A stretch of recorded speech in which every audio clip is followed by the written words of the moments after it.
Let's talk for a minute today about having some success early on with this game. So maybe you're new to the game, or maybe it's just a new collection, or you've just downloaded the arena and this is something you want to get into. Here's the deck that I built. This is very similar actually to the Chandra Planeswalker deck that came out in Dominaria. But you have all of these cards, or mostly all of these cards, with your opening collection, and you don't have to do too much to modify this deck to make it what it is. It involves kickers and red-green ramps. Let's take a look. 3 Shivan Fires, which is going to deal 2 damage to a creature. If you play the 4-cost kicker, it's going to do 4 damage instead. So this is in place of shock, which you can't do to a player. 3 Llanowar Elves, again just for the ramp. So ideally you get this on turn 1. You can play a Llanowar Elf with some green mana. A Ghitu Chronicler, which is pretty good to slow down some aggro decks, but much better late game if you want to get a sorcery card from your hand, like a Banefire. Druid of the Cowl is a 2-casting 1/3 that taps to add one red, or one, not red, but a green mana, just like Llanowar Elves, but it's a little tougher. It'll survive a shock. 2 Fights with Fire. This will win you some games, which for 3 mana does 5 damage to a creature, or if you pay the kicker, which is a total of 9 mana, will do 10 damage divided any way you choose among any number of targets. So a lot of times you can just go 10 mana or 10 damage to the face, boom, game over. 1 risk factor. Quite frankly, it's just all I have in the way of risk factor. Otherwise, I'd run 4 risk factors in every red deck from now on. It's a great card. 4 Draconic. It's by the way, it does 4 damage to a player, or you get to draw 3 cards, which is pretty much a 3-casting 4 damage card almost all the time. It also jump starts, so if you draw into a mountain or something, you don't need it. You just do it again. 4 Draconic Disciples, which is a 3-drop early mana source. This is a kill target. Everybody nukes them because they add mana, but late game they turn into a 5/5 dragon token, which is super cool. I've actually used that ability before to some success, so it works out pretty good. 2 of Rekindling Phoenixes. If you watched some of my earlier videos, you saw that I accidentally made an extra Rekindling Phoenix, so I threw both of those in here. You could easily replace this with another high damage, like a 4-drop that does some damage. I like Rekindling Phoenix. Looks a little tougher. It'll survive. It'll survive some damage, like Deafening Clarion and stuff we're seeing a lot of. 1 Verix Bladewing. This comes in the collection. You drop them early for a 4/4 flyer, or you drop them late, pay the kicker, and you get 2 4/4 flyers. 2 Baloth Gorgers. I would much rather this be, I think it's called an Untamed Kavu, I think, is a if you have those, swap those in instead. It's a 2-casting card, or a 5-casting card with a kicker, so it's better in my opinion than Baloth Gorger is. But Baloth Gorger isn't bad. It's a 4-casting 4/4. But the key here is 2 of a Goreclaw, Terror of Cowl Sisma. Your creatures with power 4 or greater cost 2 less to cast. Whenever Goreclaw attacks, each creature you control with power 4 or greater gets +1/+1 and trample until end of turn. It's super powerful. I'm running 4 Charging Monstrosaurs. I've debated swapping this out, but I like this 4 of right now. With all the ramp and with Goreclaw, it ends up coming out before turn 5. And it's a 5/5 trample with haste. If you can drop that on turn 3 even, it's tough to overcome. A Carnage Tyrant. It's a lot of fun to play this one. This can't be countered. It's got trample and it's hexproof. Wins a lot of games. 1 Grunn, the Lonely King. This guy's pretty awesome. I hardly ever attack alone because a lot of times I want Goreclaw to give him trample. But if he comes out late and I pay the kicker, he's a 10/10 anyway, so he becomes an 11/11 when Goreclaw attacks with him, and then he's got trample, and that's pretty fun to do. And then 3 Banefires just to finish off the game. I have debated about putting a Galta in here. It makes a lot of sense, but just for now I haven't. So I just want to show you guys how this plays out and what you can do. Was just some of the basic cards that you get with the set. All this stuff comes with the game. 9 mountains, 10 forests, 1 Rootbound Crag, which is obviously if you have one of these, stick those in there, and 4 Timber Gorges. So let's get a couple of games in and see if we can't find a win. It has been a tricky few days to try and get wins. Lots of Ajani's life gain decks out there, which I have a couple of those myself. While we wait, don't forget to like and subscribe. Alright, and see, like this opening hand right here, we've got a Llanowar Elf, a Druid of the Cowl, Goreclaw, and a Monstrosaur, and all the mana we need. dollars to donuts. My Llanowar Elves are going to get nuked. Check this out. Here they go.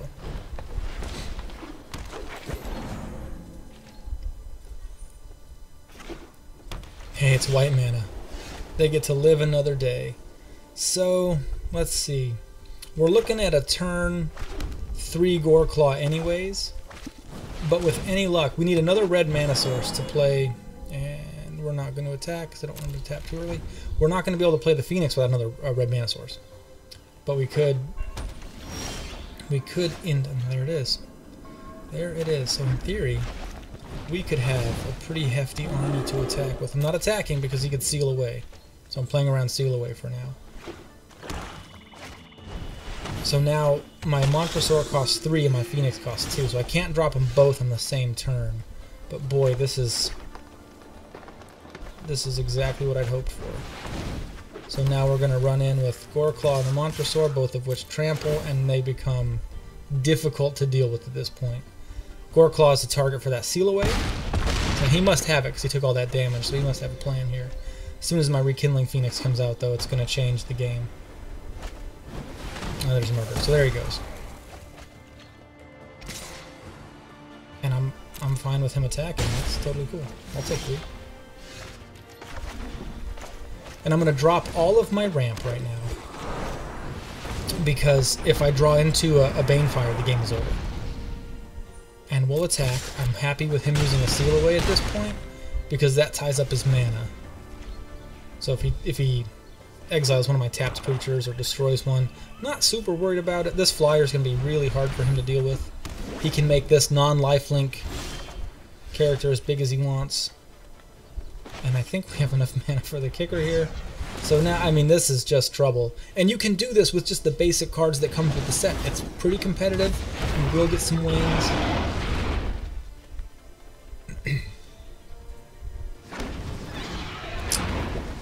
And see how the game was holding priority? He's got a seal away. I'm going to make him use it.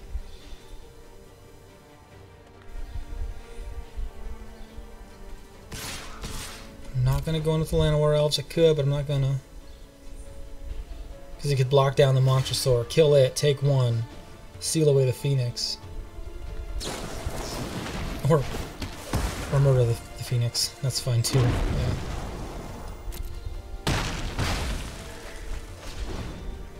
Now he's at 5. If he saves 4 mana, I'll play around, settle the wreckage.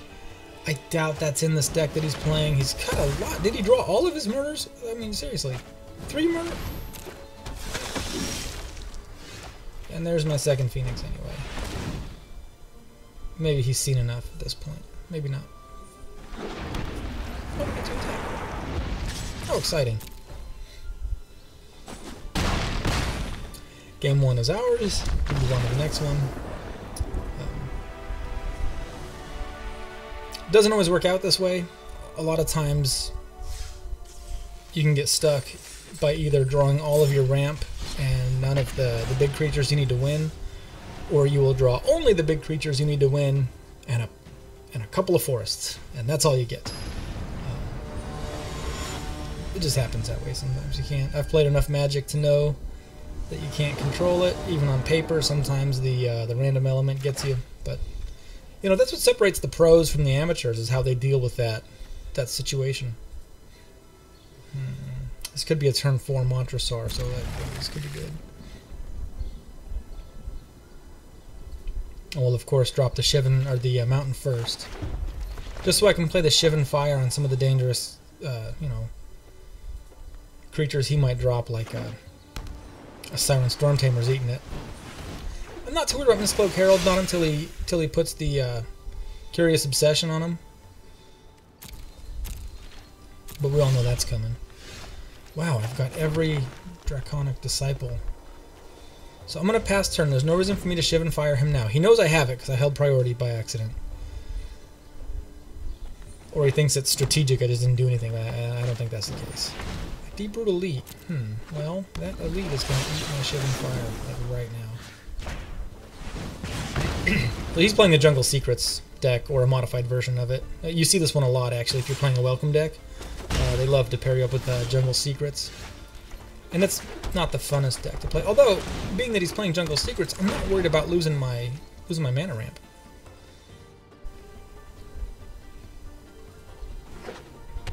And I'm a turn behind. I didn't get my turn 4. Well, unless I draw into a land. If I draw into a land, I'll get my turn 4 Monstrosaur. Yep, there it is. So let's do it. He can't reach... The deck he's playing is Merfolks, right? He's trying to get to critical mass before I do. And he can't do it. He could start bouncing some of my creatures. But I've got all this ramp and a Banefire and a Monstrosaur down, so I've got plenty to win the game. The way it's looking right here. I'm not really all that worried about him taking over at this point. It's possible.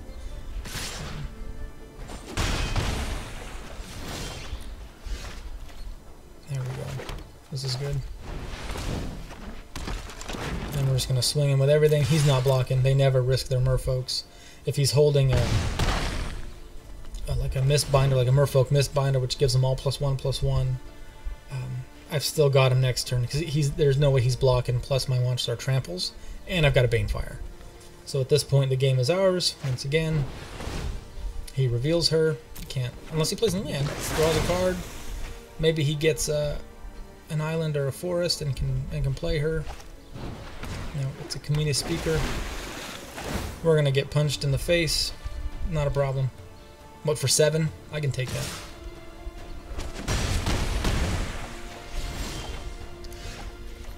And some quick math says that we are going to win handily, so we'll send everything in. Well, we'll send the Monstrosaur in to attack because we need, we need the mana from the Disciples. They'll do more, or they'll get blocked down, and then we can't tap them for mana. So we'll save those for the Banefire.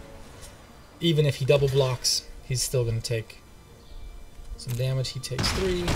He goes to 5, and we're just going to Banefire for 5.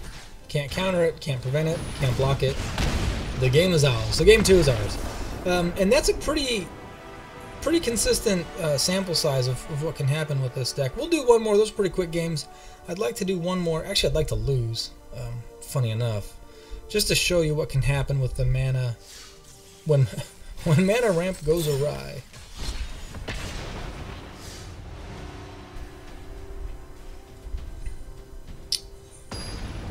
This is a fun deck. This comes with a Chandra Bold Pyromancer. If you buy I bought this version.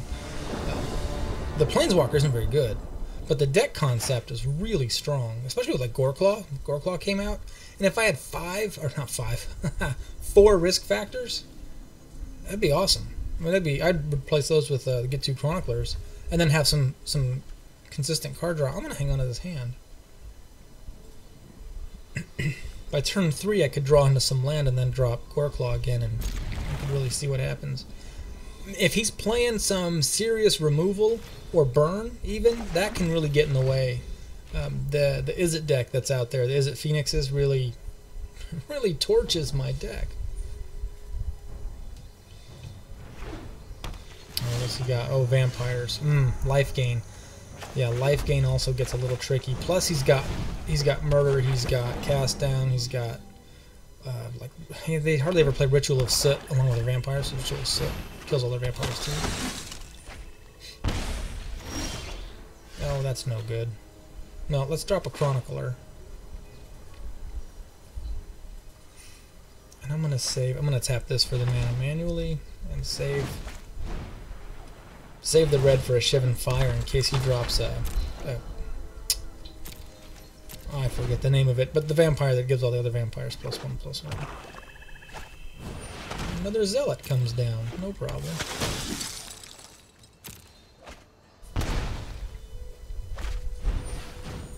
Still not all that worried. See, and my Ghitu Chronicler's got good anti-aggro, so 1/3. Oh boy. Well, here we go. So see, we're not getting any useful land or otherwise. So we'll just pass the turn. Hopefully we don't get too far behind with our mana situation. Adventurous Impulse would go nicely in this deck. I just don't have any. Legion's Landing goes really well in his deck. That's terrific. There it is. Okay. Legion Lieutenant, that's what it's called.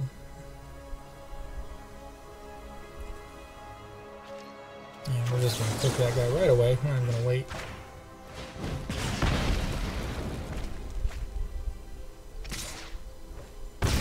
And he flies because he's got the city's blessing. This is going to hit him for 4. There's no way he doesn't pay that 4.